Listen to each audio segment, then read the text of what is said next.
Good afternoon and welcome to T.C. Williams High School. My name's Mark Eaton and we're here in the television studio at T.C. Williams for an unscripted press conference. Today, 22 student journalists will hold a press conference with Paul Fahri. Mr. Fahri is a reporter for the Washington Post who specializes in the media and journalism. He's been with the Post since 1988. He was previously a political reporter and a business reporter.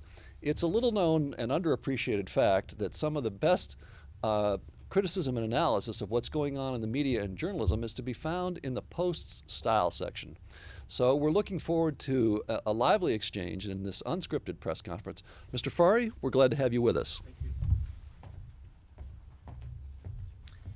Thank you, and appreciate being here. If you guys have any questions, fire away. I'll answer anything about anything. Yes? Oh, coming up to the mic here. Very good.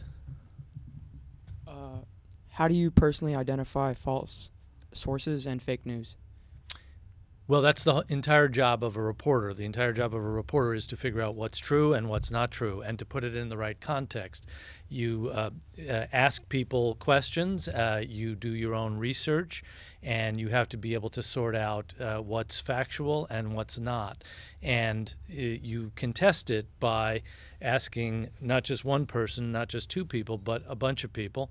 And then there are other sources you can go to. The internet is great, although there's plenty of fake news on the internet. There are books, there are ways to corroborate. And that's the whole job, is to corroborate and to make sure you've got your facts right. Great, thank you. Thank you, you're welcome. Yes. As I said, you guys are so polite and nice. Regular reporters just shout stuff out and they just come at you and they're not quite so polite. Hi, I'm Lauren Thiel and I'm a freshman. Do you have a favorite journalist to work with? A favorite journalist to work with? That's a great question. I hadn't even thought about that. I really like my colleagues, and I'll tell you why. Because they are as interested as I am in the news. They are interested as I am in getting the facts right. There's a great spirit to the Washington Post, and we feel like we're all in this together. And the more we get attacked and criticized, the better we feel about each other. And so I really, really like my colleagues. I wouldn't pick a favorite one, although I have obviously good friends going back many years at the paper. And many people who I've worked with who left the Post are still longtime friends.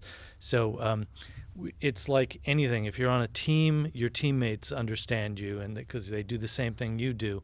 If you're in a club, you know, you're all interested in that thing you're in the club with. If you have a favorite subject, you find other people who are interested in that favorite subject. I'm interested in journalism, I'm interested in the news, and I happen to be with a bunch of people who feel the same way. Okay, thank you. You're welcome. Yes.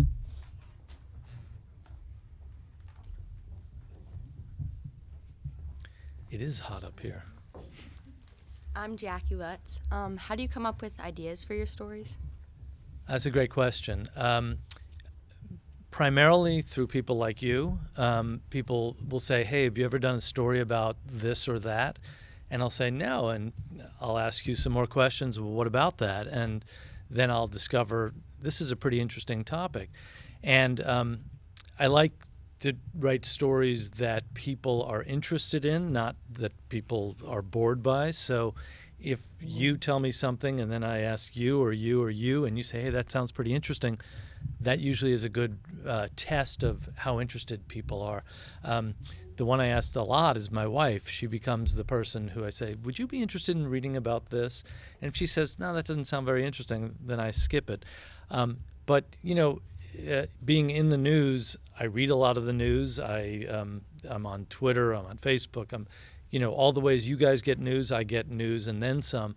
So I try to be aware of things that are going on and things that might not have gotten a lot of attention that I want to tell all of you about or tell all the readers of the Washington Post about.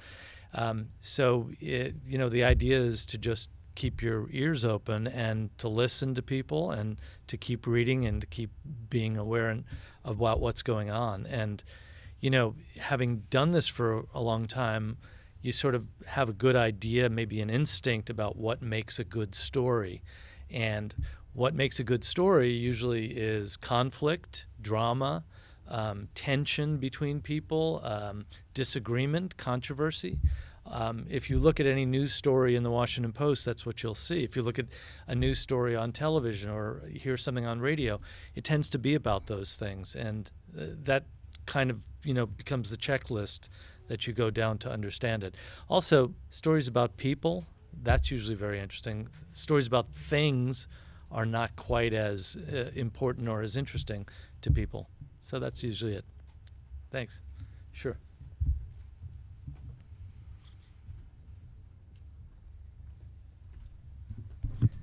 I'm Eliza Coast, and I'm a freshman. So when is the story ready to publish to your standards? Well, as it turns out, and that's a good way to phrase it, it's not my standards. It's somebody called an editor's standards. And that's often a difficult thing to determine. I have my standards. Is my story organized? Is my story truthful? Is my story been well reported? Have I talked to all the right people? Have I done my research? And have I put it together in a coherent fashion in which you might find it interesting to read? But then I have to hand it off to an editor who looks at it and says, you haven't got it here, or you haven't got it over here, you're weak over here, or I don't believe this point, or your premise is flawed for some reason. It's that extra set of eyes that's very, very important.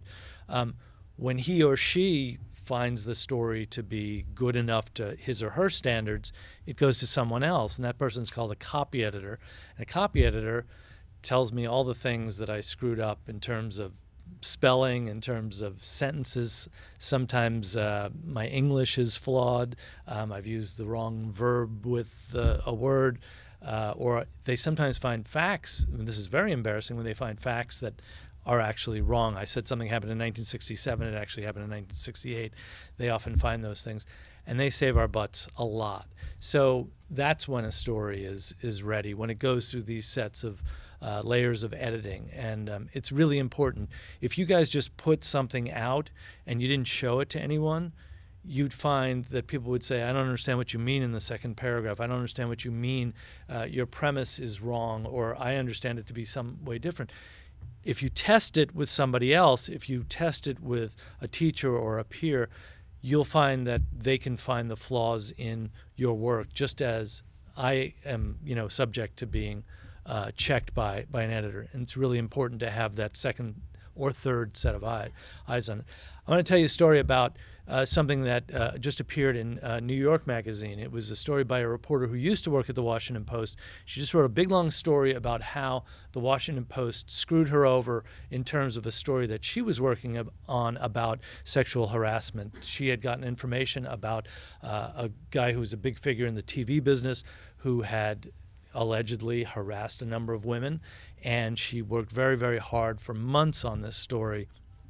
And the Washington Post, the editors that I mentioned, decided that the story did not quite get to the standard of the Washington Post because she had too many anonymous sources. She didn't have enough on the record, meaning actual named people accusing this person of sexual harassment.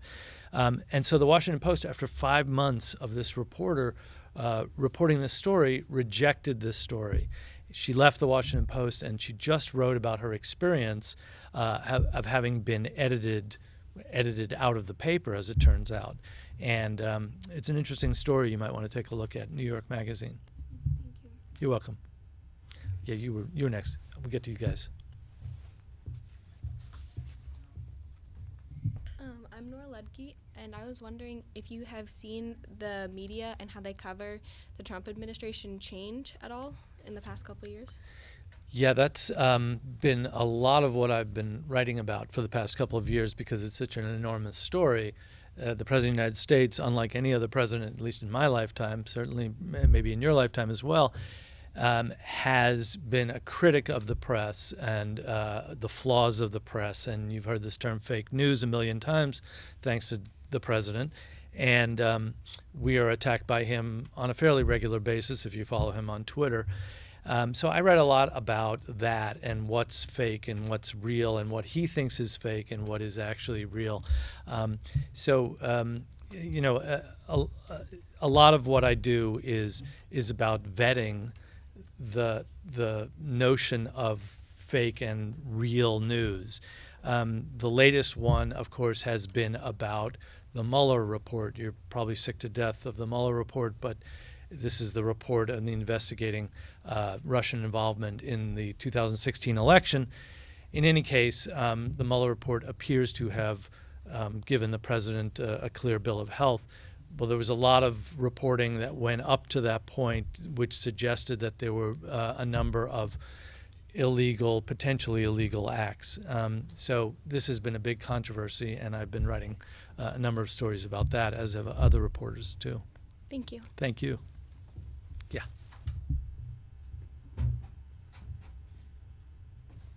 By the way, if you've ever seen a White House press conference, this is much more formal and polite, as I said, than a White House press conference.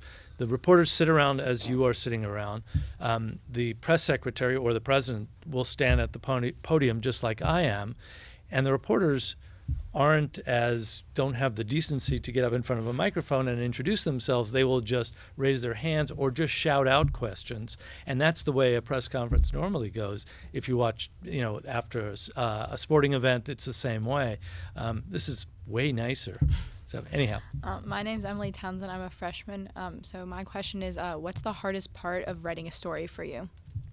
The hardest part is finding the facts that support the premise of the story. If I get a tip from you and you tell me there was a bank robbery down on the corner, well, I've got now to go and check out everything you've just said. I got to go down to the bank. I got to go talk to the cops. I got to go talk to the tellers.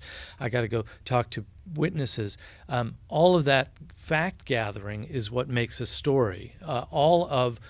You guys are all part of some story, and you, as eyewitnesses, will be able to tell me what you saw and what you experienced. Now, the point is your experience is going to be different from your experience in terms of witnessing the same event. So I've got to figure out, as the reporter of this, not necessarily who's right, but whose eyewitness account is the more credible. And sometimes that's very hard to know. So when I gather all these facts, I got this big pile of information now, and now I've got to assemble the story and tell the story about what happened at the bank. How am I going to do that? And I think that's the hardest part of the job, is assembling all this information, finding out everything there is to know about an event, or everything you can know in a limited amount of time, and then putting it together in a way that is factual, is accurate, is readable, coherent. So to my mind, writing is not hard. Fact gathering is not hard. It's just making the decisions once you've gathered all those facts as to how to tell the story. And I think every writer, not every reporter, but every writer faces the same thing. How do you tell your story? If you're going to tell the story of your life, where would you begin? You might begin at the beginning and say, I was born on such and such date. But maybe that's not the way to begin. And I think that's the hardest part of just writing a simple news story, is where do you begin? Thank you. You're welcome. Yeah. Hi, I'm Lila Gleason. Hi. So how has the Post changed since Jeff Bezos became the owner? That's a question I'm asked a lot. And just to give you the background on this, back in 2013, I can tell you the date because I'll tell you the story in a minute. August 5th, 2013, Jeff Bezos bought the Washington Post from the Graham family, which had owned it for decades. This was a huge change in the life of the Washington Post. We'd been owned by this family for a long time. Jeff Bezos, who you guys know, right? Yeah, guy who started Amazon, richest man in the world, buys the Washington Post, never had a newspaper before, never had any interest in the news as far as we know. And we all were uncertain about what was going to happen. Well, since 2013, that's coming on 6 years now, it's been great. It's been great because the world's richest man, as publisher of the Washington Post, has done two things. He's given us a lot of money, and he hasn't told us what to do with that money. So we as journalists are in a great position now to spend the money that Jeff Bezos has given us. And it takes a lot of money to do journalism, to do videos, to pay people like me, photographers, copy editors, photographers, getting all those people in one building or in several buildings, because we're all around the world, takes a lot of money. So the fact that he came with his checkbook effectively and helped us, because you may not be aware of this, most newspapers in America are sliding downward. Many of them will be out of business soon. And the Washington Post, conversely, is one of the few that's actually thriving and is making a profit and putting out the news every single day. Now, let me tell you the personal story of how that news got broken. In late July of 2013, my wife and I were on vacation, and out of the blue, I get a call on my phone, and it's my editor. And my editor says, "Where are you?" And I tell him we're on vacation. He says, "I need you to be back in Washington Sunday morning at 9:30. And I said, "Well, what's going on?" He says, "I just need you to be Sunday morning, 9:30. I'm going to call you. There's some news." We spent the next several days on our vacation trying to figure out what this news could be. And being the reporter who writes about the Washington Post, my wife said to me, "Well, maybe the newspaper is going to be sold." And I said, "Oh, that's impossible. The Graham family, which owned us, would never sell the newspaper." So we went on with our vacation. Fast forward, Sunday morning, 9:30, phone rings. It's my editor. It says, "Okay, here's the story. We're going to announce this tomorrow, Monday at 4:30, that Jeff Bezos of Amazon is buying the Washington Post." Holy you-know-what. It's a big story for us because it's all about our paper and all of our lives.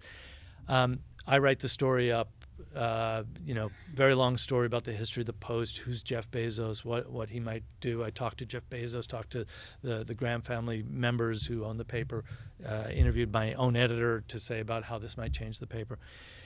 File my story. We had to keep the story out of our content management system because we didn't want the word to leak out, including to other reporters who are a bunch of snoops who go in and find these stories and might blab them out to everybody else. So we did it by email to keep it secret. File my story Monday at noon. It's now 4.5 hours before this story is going to be published and the world is going to learn about this big change at the Washington Post. And I'm thinking, there's no way news this big is ever going to hold. We've got too many people who are too many snoops. There's Facebook, there's Twitter, there's a million ways for this story to leak out. So I walk into the paper and I'm thinking, I'm watching this clock tick, tick, tick down till 4:30. I'm thinking at any minute this is going to leak out and we're going to blow our own scoop about our own newspaper. 4:15 rolls around. An email goes out to everyone on the staff. Meet in the community room of the Washington Post, all staff. There's going to be a big announcement. And everybody says, "What the heck is going on? What's this about?" And my editor, one of the editors underneath the top editor who I talked with, one of my editors said, "Well, you probably have a story to write about this. Whatever this news is, you'll probably be writing it." And I said to him, "David, I already have." At 4:30, we hit 4:30, the meeting starts and the news goes out, and my scoop about the sale of the Washington Post made it out without being blown. All right, thank you. There's that story. Sure.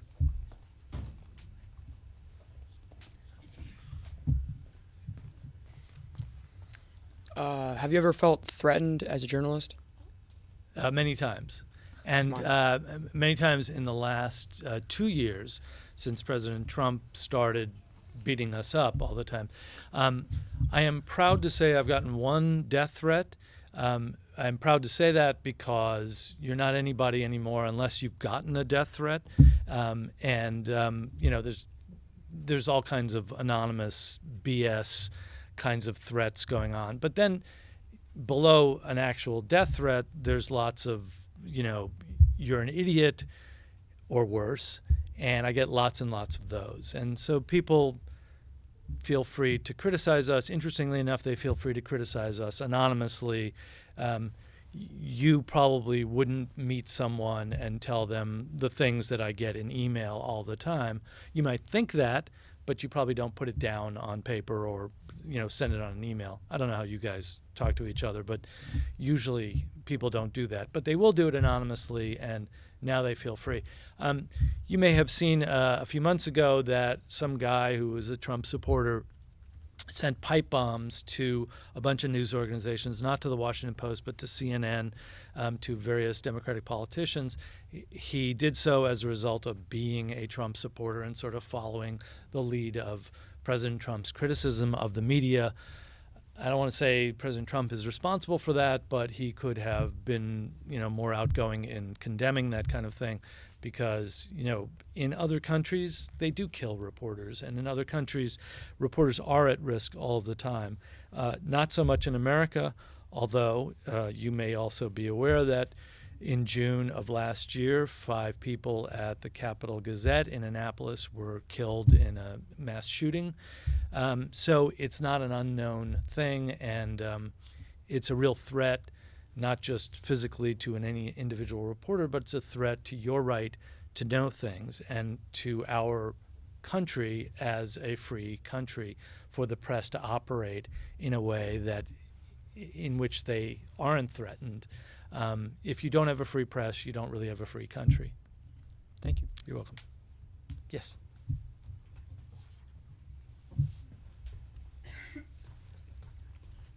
Hi, I'm Amatullah Hay-Jones, freshman. So as a reporter, I'm guessing you see fake news all around us. And there was a Stanford study showing that middle school through undergraduate college students have a very hard time identifying fake news. So how do you think future generations will be able to improve identifying fake news? I think there's like a PhD in this particular topic, but I'll just say that there are trusted sources of information, and then there are not so trustworthy sources of information. So take your pick. Washington Post, I'm going to say yes, very trustworthy. New York Times, yes, very trustworthy. CNN, I can give you a list of brand names, of sources that if they say it, it's very, very likely to be true. And then there's a whole set of others that you've never heard of. If you've never heard of it, what they are saying is of higher suspicion, because there's some made-up fly-by-night disinformation or misinformation source. I'm not saying that the New York Times, the Washington Post, CNN, et cetera, are always right all of the time. In fact, if you listen to the president, he'll tell you that we're not. But we have a pretty high batting average of being right, and the ones you've never heard of have a very low batting average. In fact, they're likely they were started with the intention of tricking you and fooling you and telling and passing off fake news for whatever reasons they may have. So I would say stick with your brand names, stick with something you know, and you're increasing your chances of actually getting something that's truthful. Thank you. You're welcome. Yeah, and then we'll go to you. When did your interest in journalism start? My interest in journalism started about your age. I was in 10th grade in high school, and I was on the track team and the cross-country team, and I wanted to read more about the track team and the cross-country team. In essence, I wanted to read more about myself. So I went and volunteered on the newspaper, and I found that I just loved it. I mean, I was 14 at the time. There's something really great about producing a story, and then everybody can see it. It has your name on it. That's cool. How many things are you going to do that have your name on it? So there was something just like really intoxicating about that. That was a very long time ago, as you can imagine, and I've never completely gotten over that. There's something great about writing a story, particularly getting a scoop of some kind. The people say, hey, wait a second, did you see that story in the Post or wherever? And having your name being the source of that story. And so, it starts from a kind of narcissistic tendency, I guess, on my part. And maybe there's a certain kind of narcissism to it even now. I mean, I like my words. But I also like giving information. I also like telling stories. I like talking about things. I like the news, too. I've always been interested in the news. And, you know, I mean, if you are interested in the news, I think it's been a great thing to have done. And I'm really grateful to have been able to do it so long. So many of my colleagues no longer are employed. The news industry is in really bad shape, and I'm really lucky to have survived as long as I have. Are there any tips or suggestions you would give to high school students interested in journalism? Yeah, well, I mean, I am asked this a fair number of times, and I give the same answer every single time. If you wanted to be good at anything, the best way to be good at anything is to do that thing many, many times. So if you wanted to be good at, I don't know what, you know, penmanship. Do they teach penmanship anymore? No. When I was a kid, they taught us penmanship. Anyway, if you wanted to be good at writing letters, you would write letters a lot. If you wanted to be good at knitting, you would knit a lot. And over time, the experience of doing it would teach you more than any classroom or any textbook could possibly teach you. You know, trial by fire, trial by error, learning from your mistakes is the best thing you could possibly do. So if you wanted to do journalism, do journalism. Be lousy at it. Be bad at it. You will be bad at it because you're inexperienced and you don't know how to do it. But that's how you get better, by doing it and failing at it. So, yeah, do it. Also, pay attention to the news and read a lot, or at least pay attention to the media and media stories. Thank you. You're welcome. I think you were next.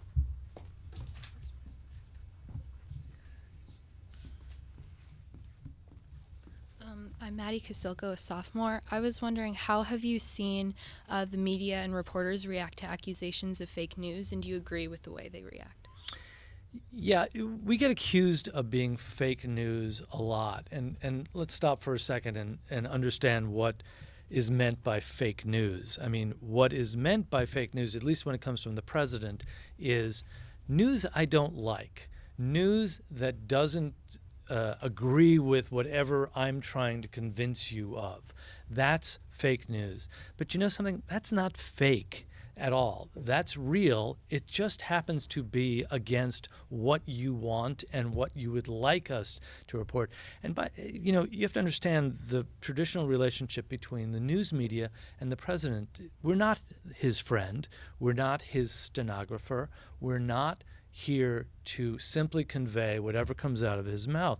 We are here to put in context the things that he says and the things that he wants to do at any given time. So if he says, I would like to close the border to Mexico, we will say, yes, the president today said that he would like to close the border to Mexico, but we will also tell you what that means. Well, it's going to mean that a lot of people can't travel back and forth. A lot of business can't happen because the border is closed and you can't run trucks back and forth the way we do. He'll call those things, the negative things about his idea, he'll call those things fake news. They're not fake at all. They're just inconvenient. They happen to be facts and not fake. We get called this a lot now because people are really, promoting a political point of view, not because they're promoting facts or truth. And so it is itself, fake news is itself a fake label to put on what we do. Right. Thank you. You're welcome. Yeah, you haven't asked.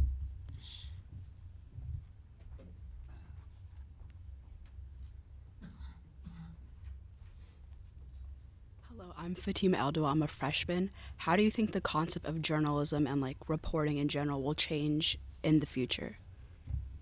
The immediate answer is I don't really know, but I can tell you where we've come from and what the trend is. The trend is fewer reporters. You can see this over the last 20 years or so, where the number of reporters employed by news organizations, newspapers, radio, television, whatever, has declined dramatically. It's about 50% down. You don't see it so much in a big city like Washington, particularly Washington, because there are so many reporters.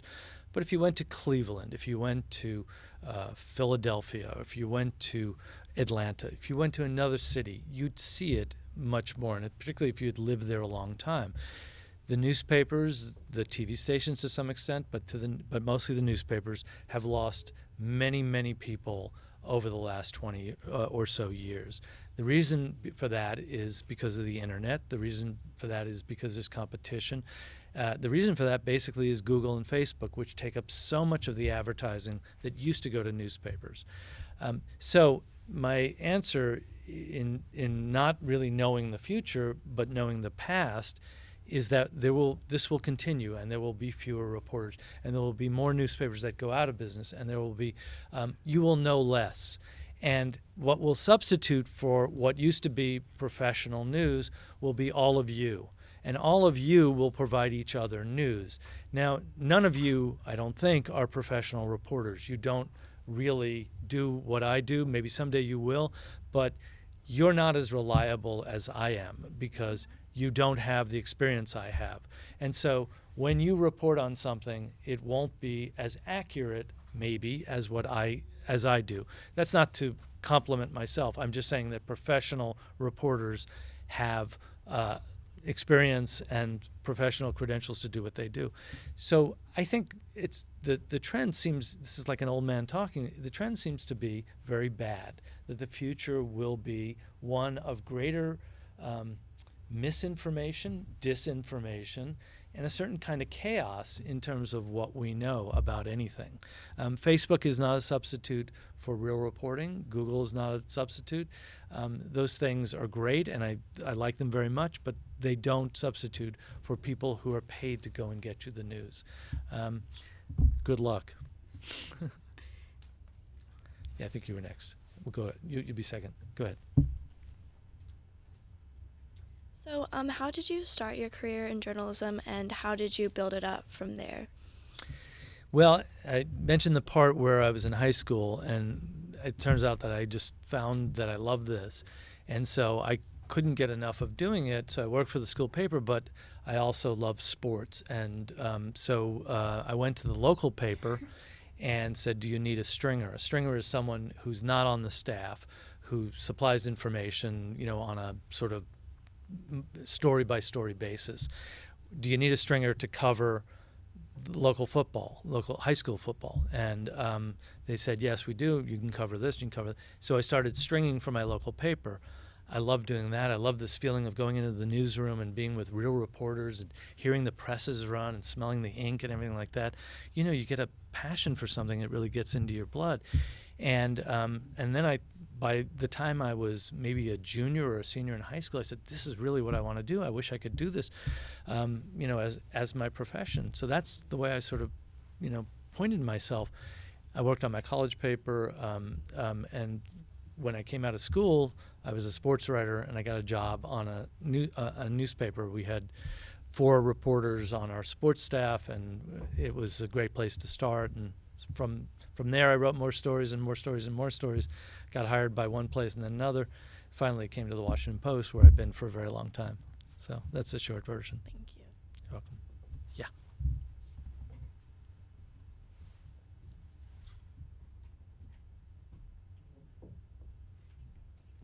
Is anybody interested in journalism, like to do it as a profession? No? Yeah? Cool. I encourage you. It's been a lot of fun. Hi, I'm Christopher Bright. Excuse me. Hi, I'm Christopher Bright. Do you think that the president's use of the social media has been appropriate? I probably should not have an opinion on this. I will say that I get alerts on my phone on the president's Twitter feed. So anytime he's tweeting, I'm aware of it. I find it fascinating because there's so little distance now between what the president thinks and what he says, and we all know it instantly, and that's unusual. I mean, that's unprecedented. Usually you waited days and days before some proclamation or speech came out. Now the president speaks instantaneously, and we all know about it. So I guess, in essence, yeah, I kind of do like it. And he has revolutionized that use of communications to speak to the public. And I think it's both good and bad for him, but the good part of it is it informs everybody where he is. It allows him to promote his programs, and it allows him to break his own news. I'm not so crazy about that. We like breaking the news, but he breaks his own news on his Twitter feed. And he's also on Facebook and Instagram as well. Thank you. You're welcome. Yeah.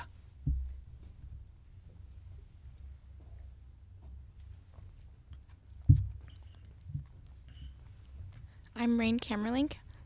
What are a few of the biggest struggles or obstacles in being a journalist? Well, the biggest struggle, I think, is getting people to actually talk with you. If I knocked on your door and said, I'm a reporter from the Washington Post, I want to ask you about fill in the blank, would you talk to me? A lot of people would say, no, I don't want to talk to you. I don't want to deal with you. I don't want to be in the paper. I don't want you to use my name. I don't want to make a story out of my life. And, I don't blame people. There's a risk to being in the news. People attack you. People criticize you. And sometimes, that's a real downside to it. But we tell people when they put us off that you have a chance to tell your story. You have a chance to tell it your way, and we will convey it to the world, and we will give you a fair hearing, and we will give you fair, balance in terms of what the news is. And you're informing the public about your life. Sometimes that's very difficult. I've never done this, but I know many reporters who have, when they have to go to a family that has just lost a loved one in a shooting, in an accident, in some horrible, tragic thing, to approach them and ask them, can you tell us about the person who has just died?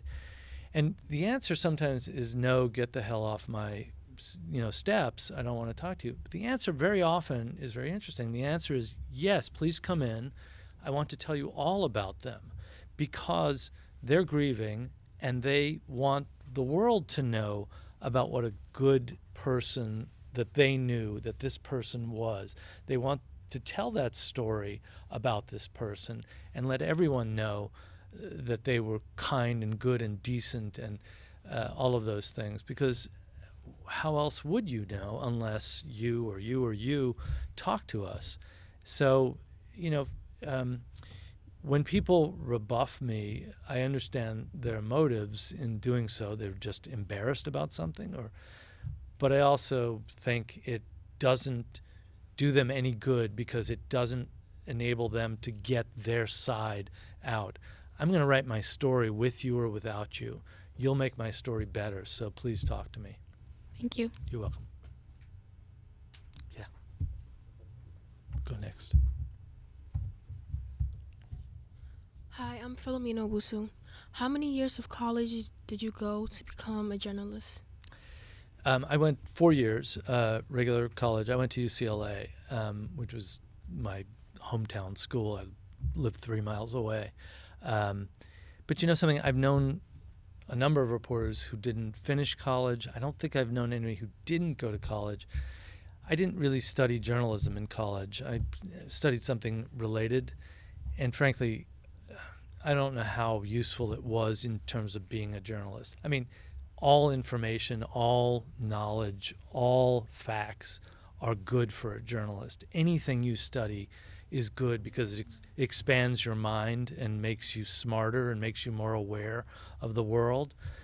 But, it's not a requirement. And, I thought when I came to the Washington Post, everyone I was going to meet was from Harvard or Yale or Princeton or some fancy school like that, not a state school. And it turns out there were people from all kinds of backgrounds and all kinds of, parts of the country and different experiences and different educations as well. Was it a dream to become a journalist? Yeah, it definitely was. I mean, how I don't know what you'd like to do in your life when you think about it. I'd like to play professional sports, or I'd like to be, a TV anchor, or I'd like to be. My dream was the thing I've done, and I'm really, really happy I did it. It's never really disappointed me. It's always been what I thought it was going to be. And it's also surprised me a lot. There are always things, even now I feel like I'm learning. And the other great thing about it is you get to talk to people. You know, if you like talking to people, there's no better job than this, because that's what you do all day. You have to go and find people, ask them about their stories, ask them their opinions, find out about them, and that's so revealing and refreshing. I mean, I've met so many different people, and you know, from big people, famous people you'd probably heard of, to lots and lots of people you've never heard of, and everybody's got a story, and you know, it's great to be able to tell a part of it. Thank you. Thank you. Yeah, go ahead.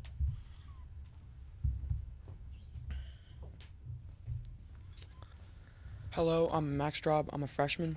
Do you think that the early coverage of the 2020 election is appropriate? I guess I'd have to ask you what you mean by appropriate. Well, do you think that oh, that's a bad question. Well, I'll take you up on appropriate. Okay. Appropriate is, I want to know everything. If you want to be president of the United States, I want to know everything about you. You know, where you came from, where you went to school, what your thoughts are on everything. So I'm not sure what could be inappropriate. I mean, you tell me, what would be inappropriate for to learn about a person who could blow up the world in 30 seconds. I mean, literally. So that kind of person, I think we need to know everything about. And I guess the only thing inappropriate to know is something that's not true. That's inappropriate. Otherwise, if it's true, I don't have a problem with it. What journalists do you look up to? Well, I mean, a lot of them. You know, one of the things I think if you want to be a journalist is you got to read a lot of journalists. So I've been reading journalists for, how old am I? 107 years, and so lots. And you know, a lot of the journalists I look up to have worked at the Washington Post. I'm sure you've heard of Bob Woodward. We all look up to Bob Woodward. He's one of the great journalists of the last 50 years. You know, I could give you a long list of people you probably don't know, but you know, I've been reading journalists for a very long time, and I could name a long list of them for you. Great, thank you. Thank you. Yeah, why don't we go to someone who hasn't asked? Go ahead. Hi, I'm Elvie Hernandez. I'm Hi. a sophomore.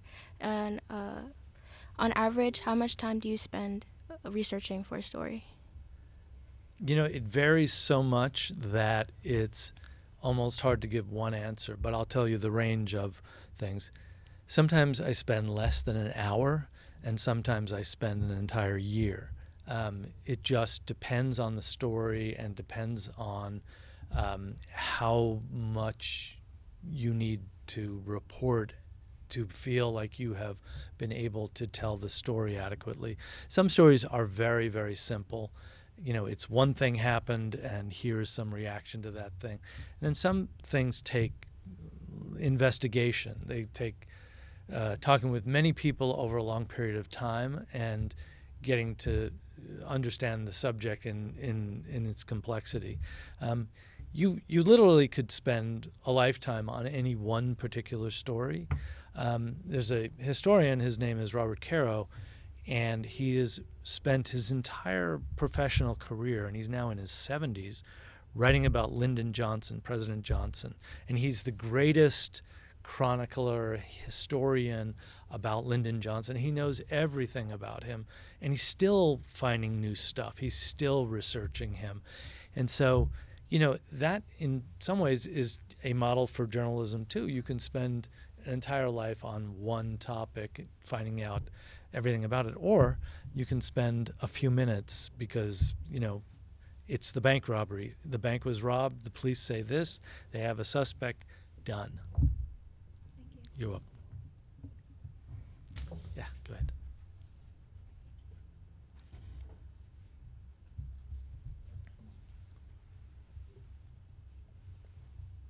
What is the process you go through when it comes to covering politics? Well, I was a political reporter. I covered the 2004 presidential campaign. And I have to tell you, it's not a whole lot different than being a sports writer or being a feature writer or being a media reporter. Journalism is, as I said at the beginning, really about the same things over again, getting the facts right, putting the facts into a proper context, understanding the wider field in which your story exists. And that's true if you're covering the circus or you're covering, the Redskins or you're covering the presidential campaign. Politics, I think, specifically is, and maybe this is true in every field, but politics is getting to know the right people, who has information, because that's our stock in trade is information. Who has the facts and the information that you need to know? And you can define that a whole lot of different ways. Obviously, a candidate knows quite a bit because he's in charge of his campaign. But, you're all potential sources. You have an opinion. You have something that I might want to know from you just as a part of my story. Tell me what you think of, that guy or that woman who's running. So I really was not impressed by it being some sort of separate, distinct animal. It was very much like what I had done before. You go to different places. You go to Iowa, which I'd never been to. You go to New Hampshire. You travel around with the candidates, which is kind of a circus on its own, and that's different. You see a lot of the country, which I really liked, which was great. But other than that, it's like being, any kind of reporter.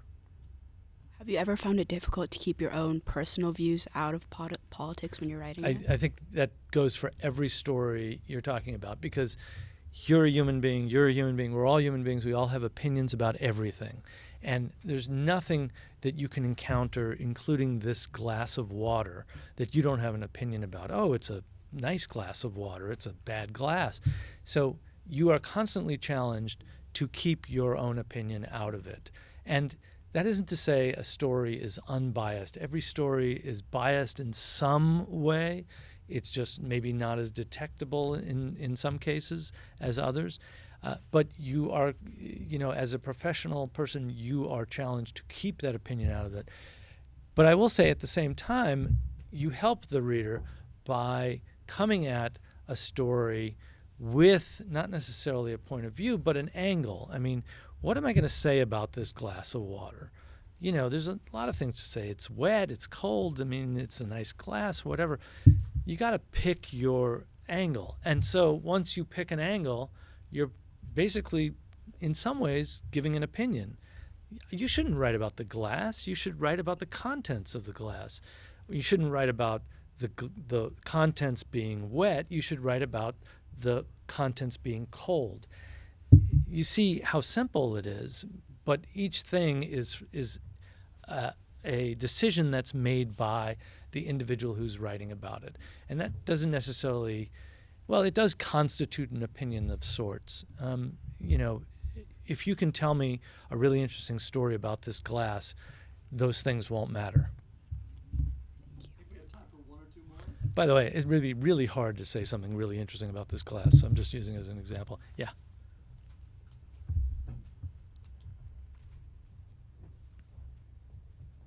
Hi, I'm Katie Matthews. Hi. What are your thoughts on the coverage of the Russia investigation and the Mueller report?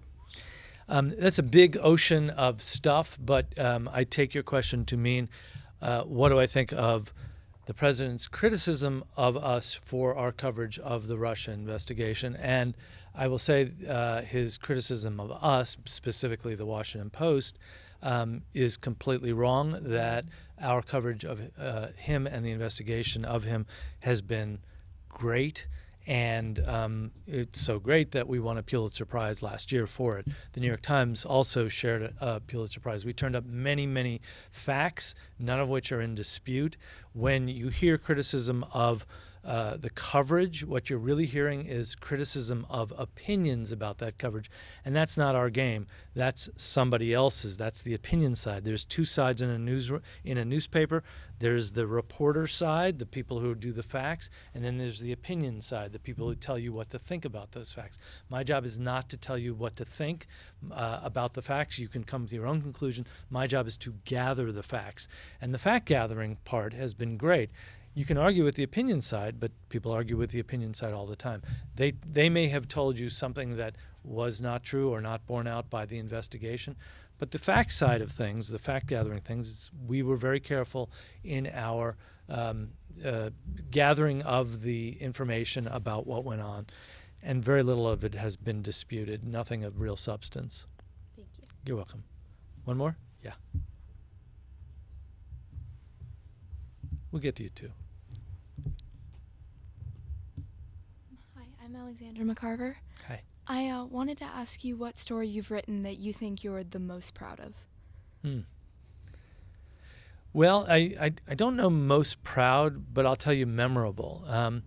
A few years ago, a friend of mine said, whatever happened to that guy that Dick Cheney, who was the vice president at the time, shot? You may not remember this story. Back in 2005, Dick Cheney, was the vice president, went to a ranch in Texas, and I guess he was on vacation, or it wasn't a political thing. And he went quail hunting in this ranch in Texas, and they went out and shot a bunch of quail, and the guy who was with him, the vice president turned and thought he was shooting at a quail, and he shot this guy who was with him. At the time, he was about 75 years old. He was an old guy. The guy nearly died from being shot by the vice president. It was an accident. There was some alcohol involved, but it's not clear that played a fact. Anyway, fast forward maybe 5 years after this incident in 2005. It's now 2010. A friend of mine said, hey, you know that guy who Dick Cheney shot? Whatever happened to him? And I said, I don't know. Googled him, looked him up. It looked like he was still around. Called him up and said, I'm a reporter from the Washington Post. I'd like to come talk to you about what happened. He said, well, I don't know about that. I think we've already, he got a lot of publicity at the time. He said, I'm fine. No, thank you. He said, hey, I said to him, well, I'll fly to Texas and I'll come and talk to you. He said, well, I don't know, And I could tell he was feeling me out. I could tell he was trying to sense, what's this guy up to? So I said, how about this? I'll meet you. I'll come to your office. We'll talk. No commitment to doing an interview. He said, all right, come on by. He says, I start work at 6 a.m. I said, okay. So flew to Texas, flew to Austin, Texas, met him at 6 a.m. at his office. And for the next 3 or 4 hours, 5 hours maybe, he just rambled on. Talked about when he was in college, talked about when he was a lawyer. Nothing, no interview, not here's what happened to me when I got shot in the face by Dick Cheney. And I didn't want to press it because I could tell he was still feeling me out. Comes around lunchtime, he says, you want to go to lunch? Of course. He says, we'll go to my club. He belonged to some country club. And at that moment, I knew I was in much better shape, that I had passed whatever test he had set for me. We go to his club, and it's this fancy, rich guy club in Austin, and he's introducing me around. And now I'm thinking, boy, this is really good. He's introducing me around as the Washington Post reporter. He says, you want to meet my wife? I said, sure. I go to his house, this mansion overlooking all of Austin. He points out where Lance Armstrong lived and everything like this. I'm thinking, this is great. Still no commitment to an interview. So I'm meeting his wife. I'm very charming with his wife and everything. He leaves the room, comes back a few minutes later, and he's holding this orange, looks like a highway guy, the construction guy, a vest. It's an orange vest. It's got dried blood on it. It was his hunting jacket. I guess they wear this so that another hunter can see that you're there and you don't get shot. Well, he was wearing that the time when Dick Cheney shot him. And now I know I'm totally in, because he starts telling me all about being shot by Dick Cheney. The point of this story is I was patient, and by being patient in that moment, I gained his trust, and he opened up to me in a way he had never opened up to anyone before, at least anyone in the press before. And he told me a whole bunch of things 5 years after the fact that no one knew about, and really corrected the original story. There was a lot of publicity about this guy being shot. Much of it was wrong. And so the reason that was so memorable to me is, one, the way in which I sort of patiently allowed him to, pass the test. And secondly, the value of going back over something that everybody thought they knew about. 5 years after the fact, everybody had forgotten about this, and he told his story in a way that hadn't been told before. Thank you very much. Thank you. Sorry if that was long-winded. Anyway, did you have a question? Yeah. Hi, my name is Madison. I'm a sophomore. My question for you is, how did you build up your career? I just kept doing it. I just kept at it. And you face a lot of disappointment. You face a lot of rejection. You face a lot of times in which people say, you're no good. Your story's no good. I'm not going to publish your story. And it's disappointing. And I think in some ways, you only succeed by failing that way, as I think I said earlier. And if all you got was success, or at least limited success, it might not be as valuable as getting punched in the face, and you get punched in the face a few times.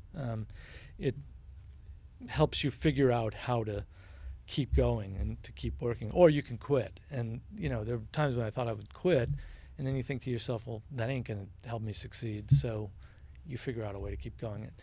Maybe after a while, you're good enough that people say, we'll keep you around, and it's not as hard. But starting out, it is kind of hard. Thank you. You're welcome. Okay. Great. Thank you. Well, Mr. Fahri, you've given us a lot to think about. Okay. And we appreciate your spending the time with us. And here at TC Williams, our online and print publication is called Theogony, and we have a Theogony mug for you, and we hope you'll enjoy that when you have your morning coffee. That's great. What means theogony? Theogony is a Greek word. The Greek poet Hesiod wrote the Theogony. It means the account of the origin of the gods, and that ties into our nickname. We're the Titans here at TC Williams. That's great. I hope you remember the Titans. Of course I do. All right, good. So that's it today from the television studio at TC Williams High School. Thank you very much. Until next time. Thank you. Okay, that was great. Enjoy. Okay, guys.